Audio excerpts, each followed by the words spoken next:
Madame, Monsieur, bonsoir. Merci de votre fidélité à notre chaîne El Oula. Il est tout juste 18h30, c'est l'heure du journal. Voici les principaux titres. Le Conseil de sécurité des Nations Unies proroge le mandat de la MINURSO de 6 mois et ce jusqu'au 30 avril 2019. La résolution 2440 sur la question du Sahara marocain consacre pour la première fois l'Algérie comme partie prenante principale dans le processus politique.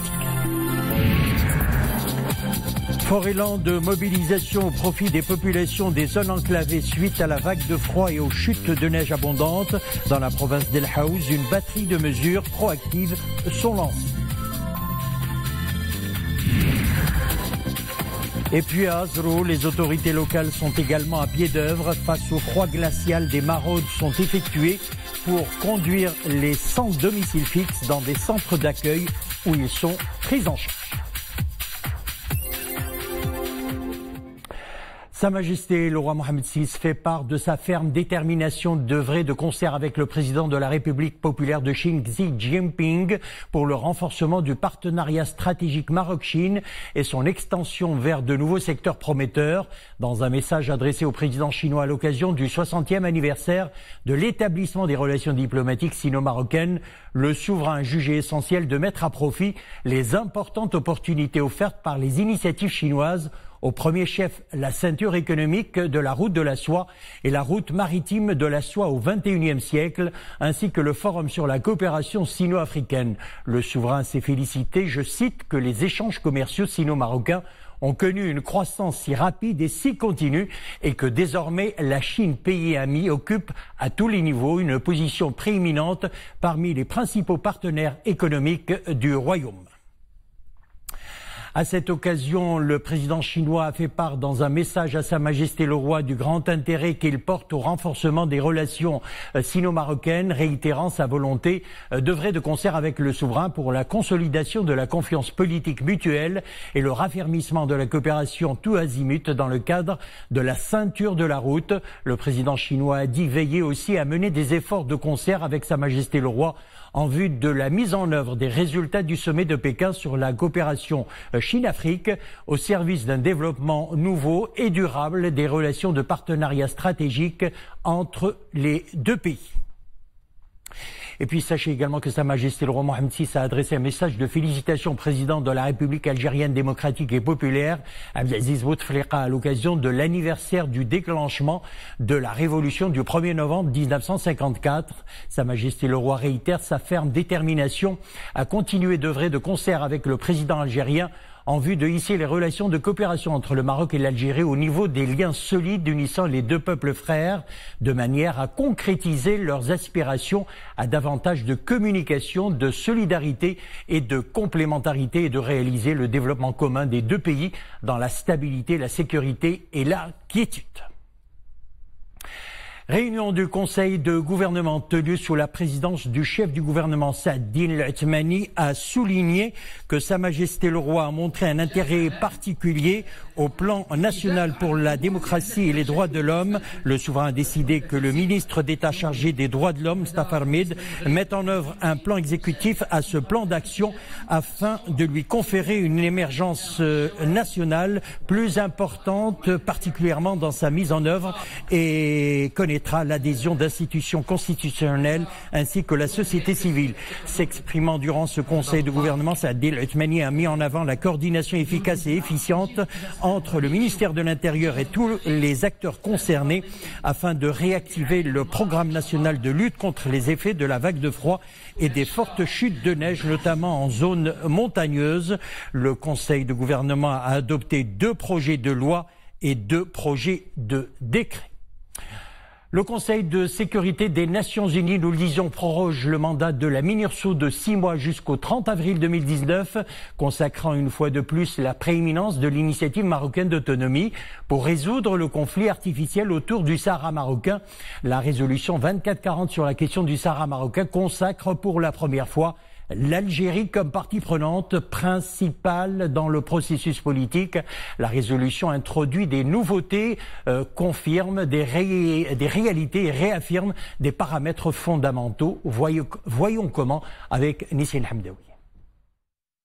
Le texte de résolution 2080 voté à une large majorité est clair et sans ambiguïté aucune. Il balaie d'un revers de la main les allégations mensongères du Polisario concernant un soi-disant territoire libéré, allégations entretenues par l'Algérie et leurs affidés. Et ce n'est pas tout. La résolution apporte des nouveautés et vient confirmer des réalités. Pour la première fois, en effet, l'Algérie est citée en tant que partie principale dans le conflit artificiel autour du Sahara marocain.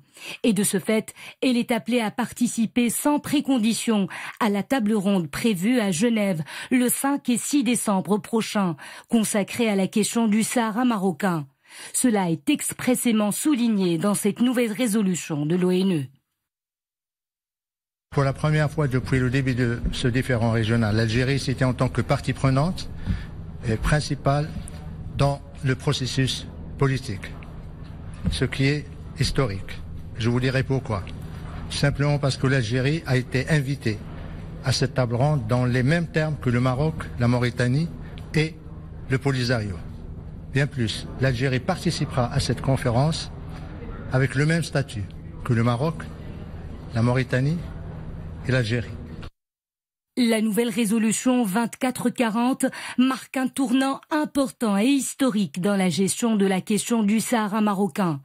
Le Conseil de sécurité somme le Polisario à respecter pleinement ses engagements pris auprès de l'envoyé personnel du secrétaire général de l'ONU pour le Sahara, Horst Köhler, compte tenu de la nécessité impérieuse de n'engager aucune activité, quelle qu'elle soit, à Bir Lahlou, Tifariti et dans la zone tampon à Guerguerat.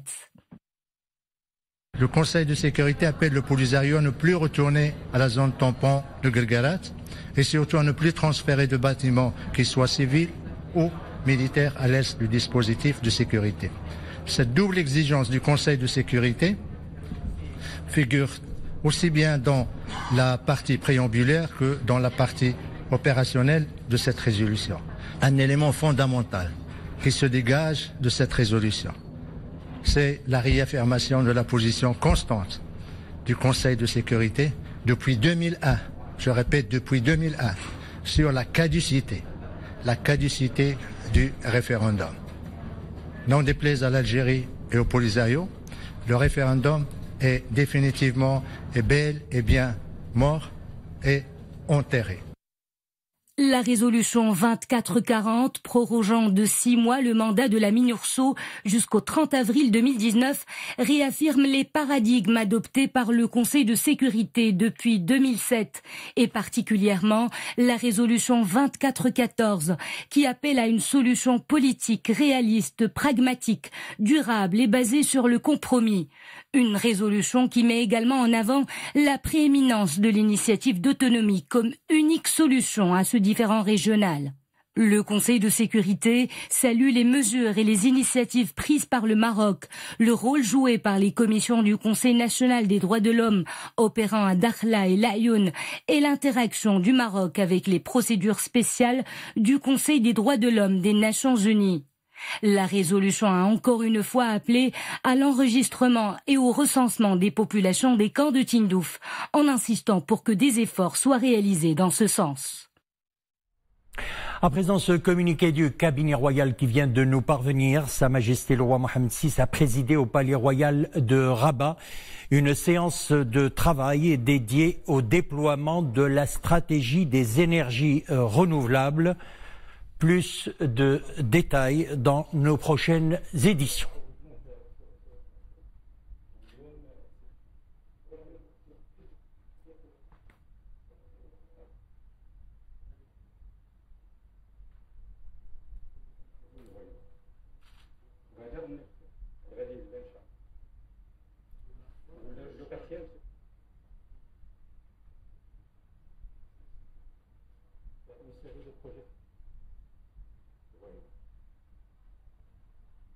Retour à présent à la question du Sahara marocain. Le plan d'autonomie proposé par le Maroc constitue une base sérieuse pour de futures discussions en vue du règlement définitif de la question du Sahara marocain. C'est ce qu'a affirmé devant le Conseil de sécurité l'ambassadeur représentant permanent de la France à l'ONU, François Delattre. L'État du Koweït a également réaffirmé devant le Conseil de sécurité des Nations Unies son appui à l'initiative marocaine d'autonomie au Sahara marocain. Il a salué à cet effet les efforts déployés par le Maroc qui sont crédibles et sérieux, ainsi que son interaction positive avec les mesures spéciales du Conseil des droits de l'homme. Et lors d'une conférence de presse, le ministre des Affaires étrangères et de la coopération internationale s'est félicité de l'adoption de la résolution 2440 sur la question du Sahara marocain, une résolution qui conserve, souligne-t-il, les acquis réalisés par le Royaume dans ce dossier, à savoir la prééminence de l'initiative marocaine d'autonomie comme unique solution à ce différend régional, l'appel à un recensement des populations des camps de Tindouf ou encore l'appel à l'adhésion de toutes les parties concernés dans ce conflit artificiel, citant l'Algérie désignée pour la première fois partie principale dans toutes les étapes du processus politique. Objectif, arriver à une solution politique réaliste, pragmatique et durable, basée sur le compromis. La vague de froid et les neiges abondantes qui sévissent particulièrement dans les zones montagneuses continuent de susciter un fort élan de mobilisation. Les interventions se multiplient sur le terrain, là où la situation l'exige, au profit des populations des zones enclavées. Dans la province d'El Haouz, une batterie de mesures proactives sont lancées. Les développements Amina Allem, Mu'tasim Billah El-Bouazaoui et Nisir Naouzdar. Des déneigeuses qui tournent à plein régime. Elles sillonnent les routes nationales et provinciales d'El Haouz où il a neigé en abondance. Ici, les chasse-neige sont à pied d'œuvre 24 heures sur 24 depuis quelques jours déjà. Les travaux avancent à grands pas. Plusieurs routes ont été rouvertes aux usagers, notamment les populations des zones enclavées.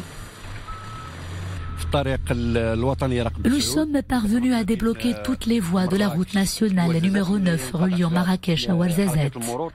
Notre intervention a été rapide. Elle a mobilisé tous les acteurs concernés. Pour l'instant, nos efforts sont centrés sur la zone d'Ijoukak. Des réunions régulières sont tenues dans la province par le comité provincial de veille. Il est question d'établir un diagnostic de la situation et d'anticiper les besoins des populations locales, surtout les personnes vulnérables. Nous avons recensé 79 douars répartis sur 16 communes et situés à une altitude variant entre 1500 et 2800 mètres. Nous avons également recensé 257 femmes enceintes qui devraient accoucher durant cette période de grand froid. Dans un élan de solidarité, la maison de maternité de la province ouvre justement ses portes aux femmes enceintes. Ici, elles trouvent gratuitement gîte et couvert et un soin prénatal.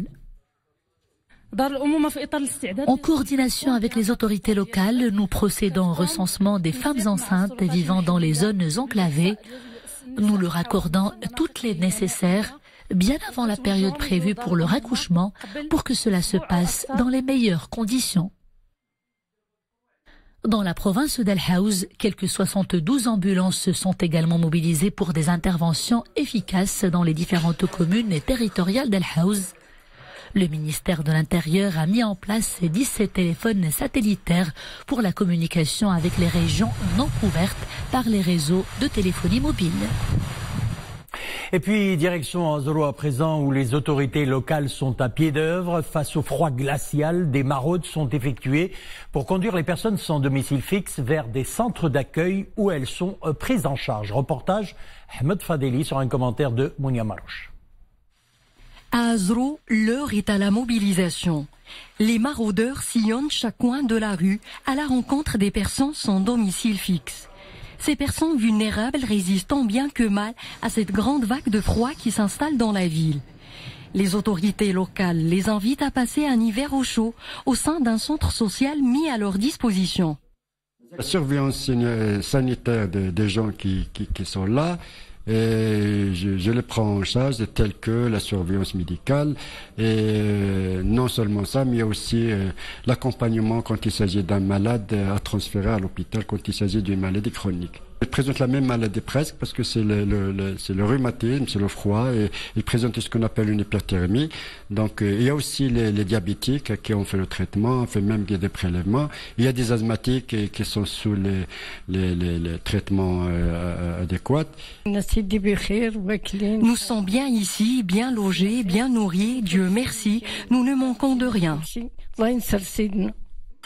Dans cette structure d'accueil, les personnes démunies sont hébergées, un repas leur est servi, des soins médicaux leur sont prodigués, une action sociale et humanitaire qui les protège des rigueurs du froid glacial. Les bénévoles nous prêtent main forte et nous apportent du réconfort et de la chaleur. 10 autres structures d'accueil similaires de protection sociale ont vu le jour dans la province d'Ifrane grâce au soutien financier de l'INDH, l'Initiative nationale du développement humain. Voilà, vous venez de suivre l'essentiel de l'actualité d'aujourd'hui. L'info revient sur Lula à 20h30. Une excellente soirée. Demain, vous aurez le plaisir de retrouver Iman Ablou. Une excellente soirée et à bientôt.